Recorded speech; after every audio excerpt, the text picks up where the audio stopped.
Hello बच्चों, जैसा कि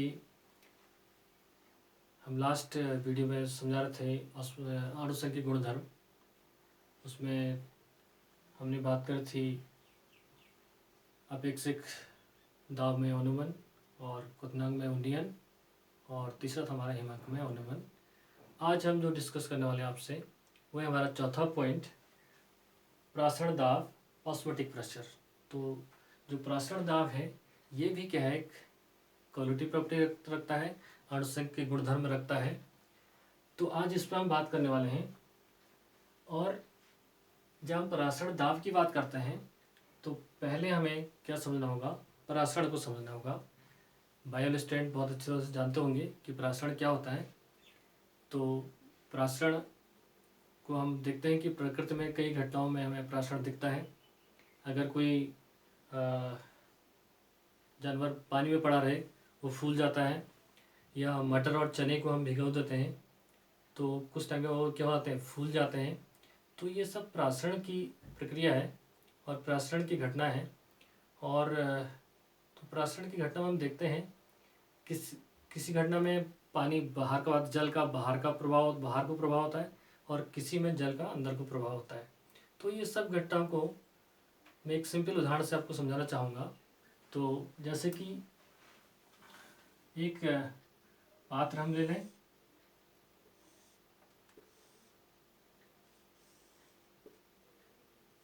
दो पात्र ले लेते हैं और इन दो पात्रों को हम जोड़ देते हैं।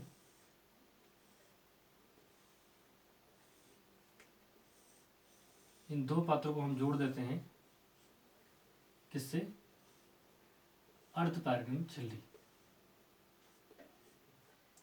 हम कह लें इसको SPM, इसे बोलते हैं SPM, अर्धपारगम्य झिल्ली।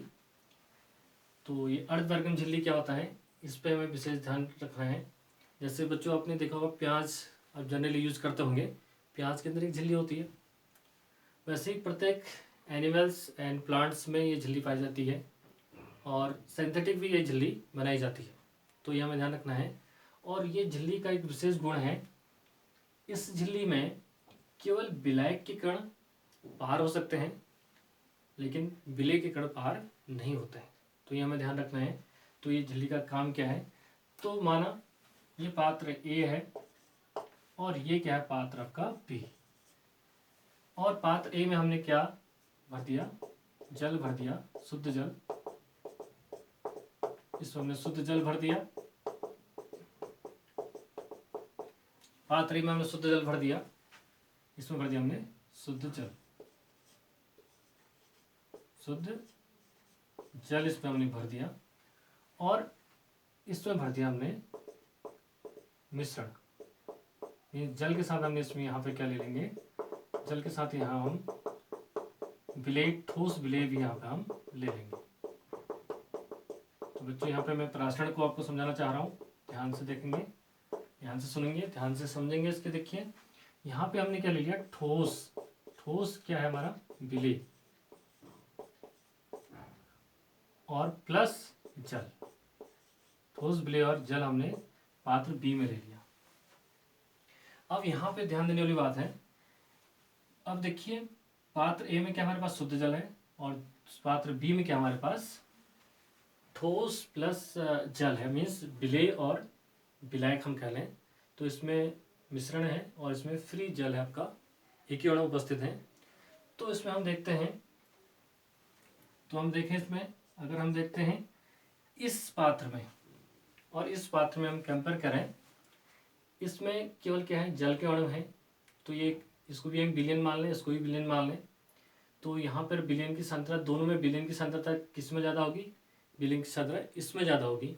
इसमें ज़्यादा क्यों होगी, क्योंकि इसमें क्या है, विलेय ठोस है। तो आप कह सकते हैं विलयन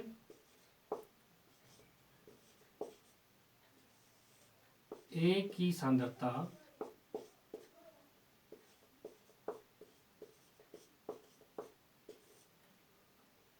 क्या है, निम्न है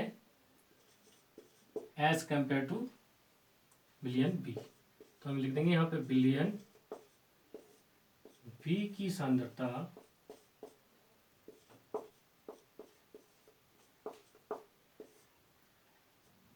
उच्च है। क्या है? उच्च है। तो ये हमें ध्यान रखना है यहाँ पे।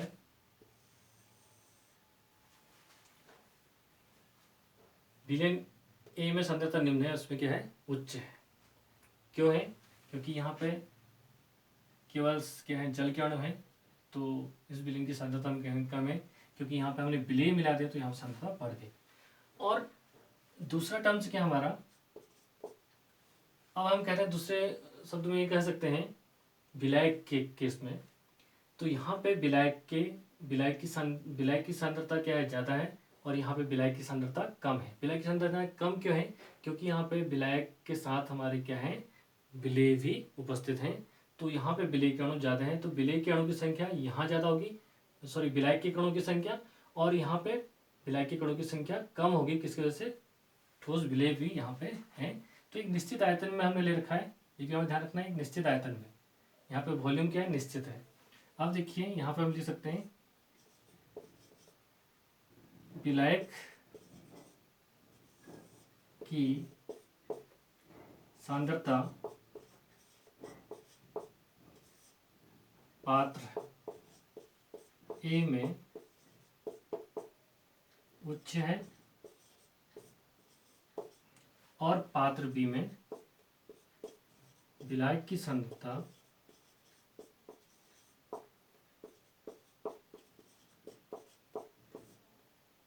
पात्र बी में कम है या निम्न है। यहाँ पे मैं दोनों को इसलिए आपको समझा रहा हूँ क्योंकि इन दोनों से डेफिनेशंस प्रासरण की बनती है, दोनों से, तो बड़ा कंफ्यूज होता है।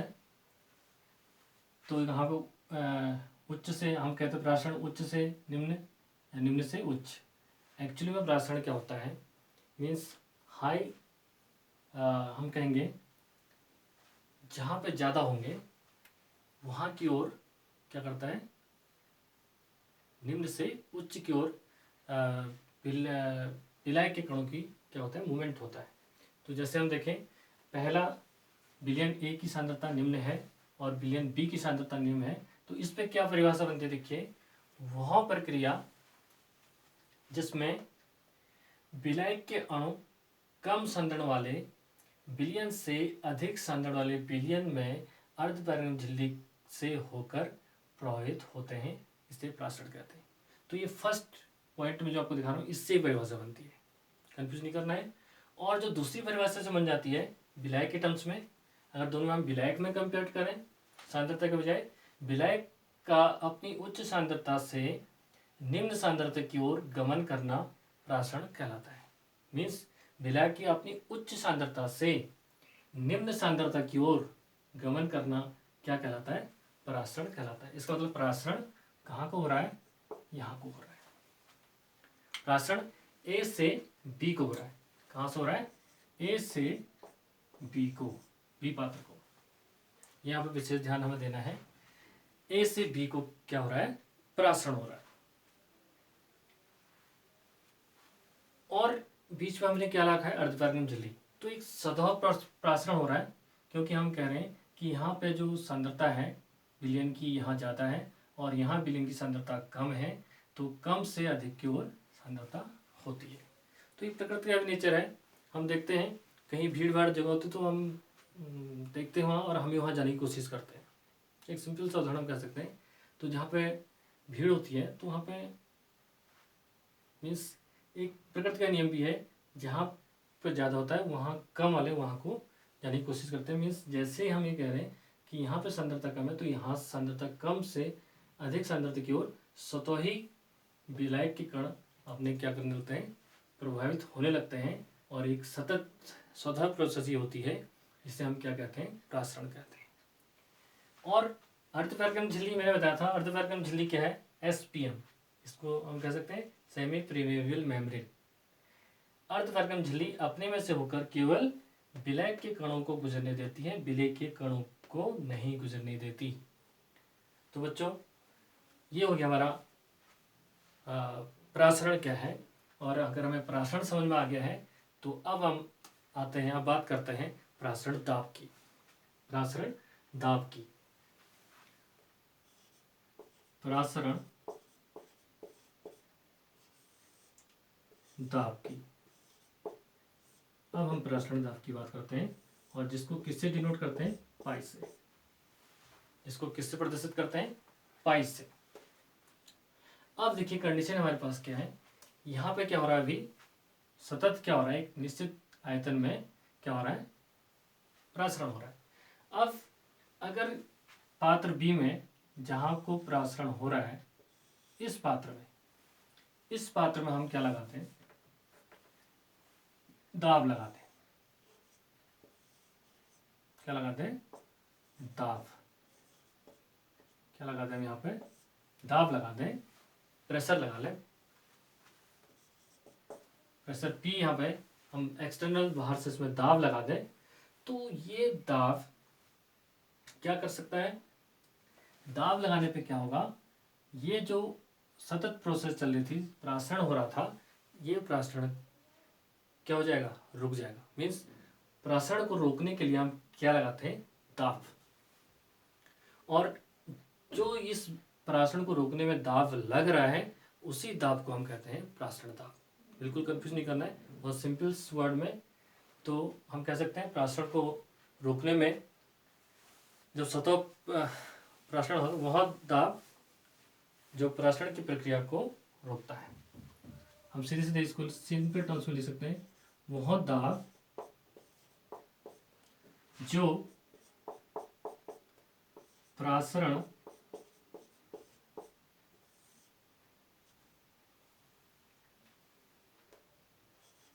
की प्रक्रिया को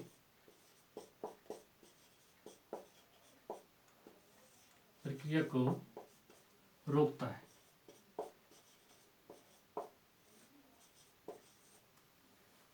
प्रासरण दाब कहलाता है। ये बिल्कुल क्लियर है।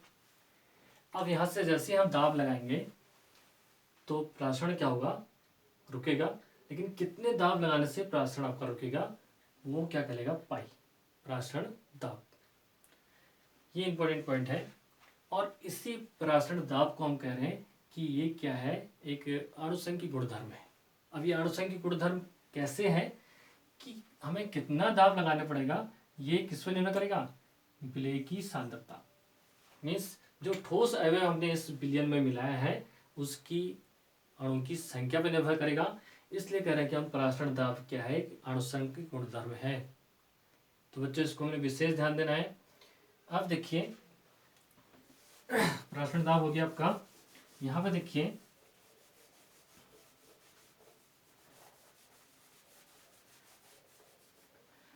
अब हम देख रहे हैं जो पाई है आपका, हमें दाब कितना लगाना पड़ेगा, वो किस पर निर्भर करेगा, पाई के आपका प्रासरण दाब इज डायरेक्टली प्रोपोर्शनल टू सी। सी क्या है यहाँ पे, सी क्या है, विलयन की सांद्रता, विलयन की सांद्रता, ये हम कहेंगे मूलरता। क्या कहेंगे इसको, मूलरता, मूलरिटी। इसको हम किससे डिनोट करते हैं, कैपिटल एम से।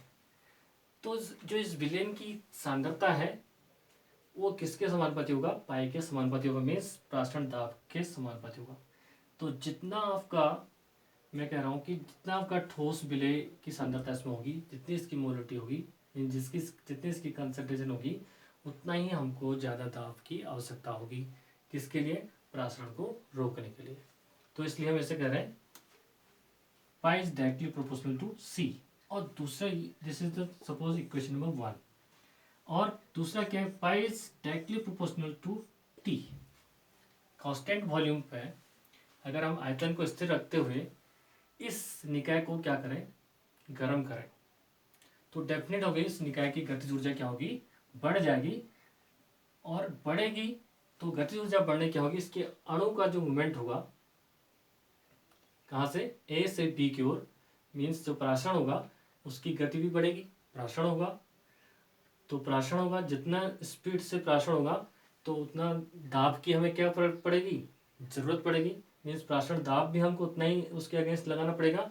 इसलिए इसका मतलब ये हो गया जो प्राशन दाब है वो ताप के भी डायरेक्टली प्रोपोर्शनल है। This is the question number 2। बहुत सिंपल वर्ड में इसको समझना है बच्चों। अब देखिए इक्वेशन 1 व 2 को हम क्या करते हैं, ऐड कर दें। क्या कर दें, ऐड कर दें। तो हमारे पास समीकरण क्या निकलता है, pi is directly proportional to C and C into T. C into T, या जो हम कर लें pi is equal to C R T. C R T, और जहाँ पर आर क्या है, एक स्थिरांक है। आर क्या है, एक स्थिरांक है। इसकी वैल्यूज जब हम न्यूमेरिकल्स करेंगे वहाँ पे मैं इसको और डिस्कस करूँगा।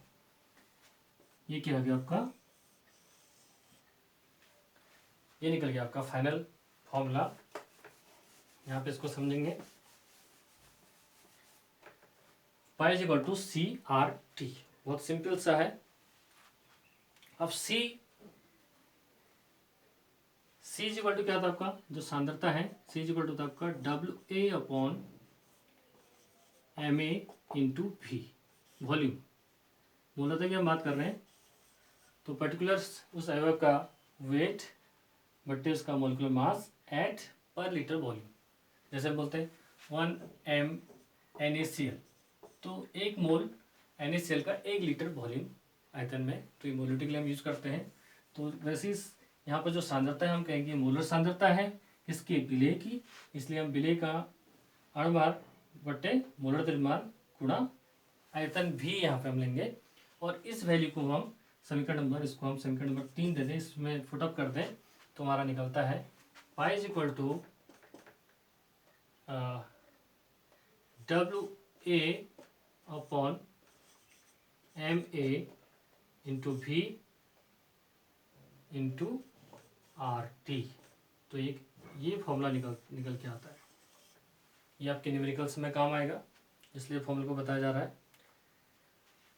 और यहाँ से हम क्या निकाल सकते हैं, विलेय का मोलर द्रव्यमान निकाल सकते हैं। तो अगर हमें विलेय का मोलर द्रव्यमान निकालना है तो क्या हो जाएगा आपका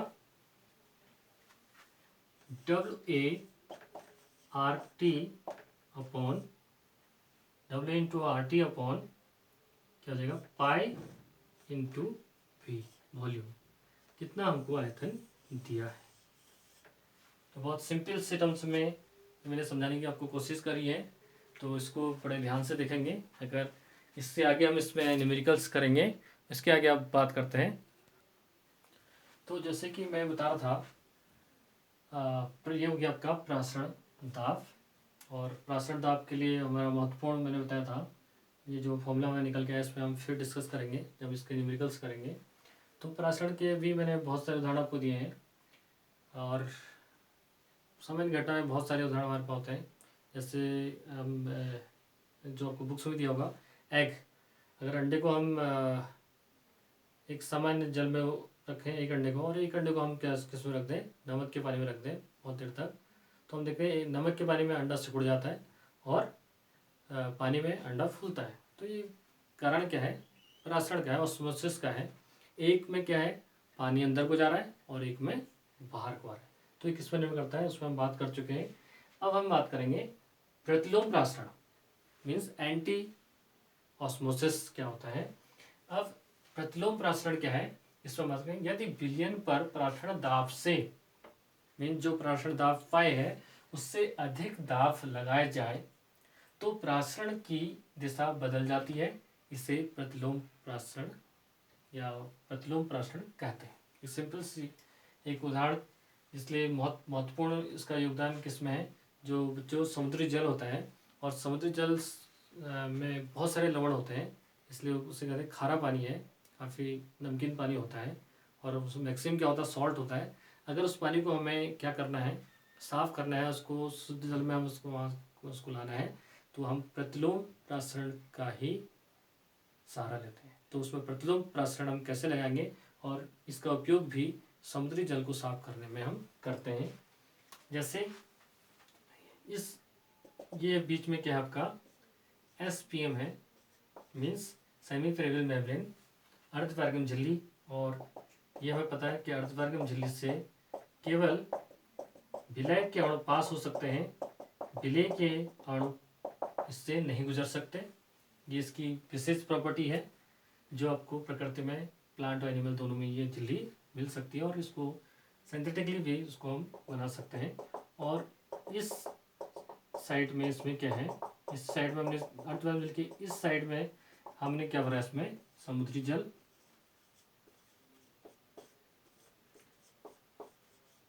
जिसमें क्या है, लवण, खारा पानी जिसे हम कहेंगे, इसमें लवण है, इसमें लवण है। इसका मतलब डेफिनेट इस ओर सांद्रता क्या होगी, ज़्यादा होगी। और यहाँ क्या है, शुद्ध जल, इस ओर हमने क्या लिया है, सिंपल अशुद्ध जल या शुद्ध जल हमने यहाँ पे लिया है। इस अब यहाँ पे क्या है, अगर हम सतत प्रक्रिया देखेंगे एक कांस्टेंट वॉल्यूम में, तो सतत प्रक्रिया क्या होगी, यहाँ से इधर को क्या होंगे आपके, मीन्स इस ओर से इस ओर को क्या होगा, प्रासरण होगा। क्या होगा, प्रासरण होगा। तो इस प्रासरण के बजाय हम कह रहे हैं कि यार विलयन पर प्रासरण दाब से अधिक, तो प्रासरण तो यहाँ पे हम क्या लगा रहे हैं, यहाँ पे हमने पिस्टन लिया है और यहाँ से हम एक एक्सटर्नल दाब, जिस साइड समुद्री जल से एक एक्सटर्नल प्रेशर हम लगाते हैं जब, तो यहाँ पर दाब लगाने से क्या होगा, प्रासरण दाब उत्पन्न होगा। लेकिन उस प्रासरण दाब से भी अगर हम दाब अधिक बढ़ाते हैं तो फिर कंडीशन क्या हो जाती है, जो यहाँ को प्रासरण हो रहा था जिसको हमने रोका था, और रोकने के बाद हमने और दाब लगा दिया, तो अब प्रासरण क्या हो जाएगा, उल्टा हो जाएगा। मीन्स प्रासरण की दिशा बदल जाती है। तो प्रासरण की दिशा कब बदलेगी, जब हम प्रासरण दाब से अधिक दाब इस सिस्टम पर लगाएंगे, तो यहाँ से हमने दाब बढ़ा दिया, तो यहाँ से केवल किसके अणु, केवल जल के अणु इस पात्र में आएंगे, और इस पात्र से इसको हम यहाँ कलेक्ट कर सकते हैं, और इस प्रक्रिया से हम समुद्री जल को क्या कर सकते हैं, खारे पानी को साफ कर सकते हैं। ये है आपका ट्रेथिलोम प्रासरण। तो इस अणुसंख्यिक गुणधर्म के बाद हमारे सारे अणुसंख्यिक गुणधर्म कंप्लीट हो गए हैं। इसके बाद मैं वन ऑफ फैक्टर पे आपके अगले वीडियो में बात करूंगा। आज के लिए इतना काफ़ी है। Thank you.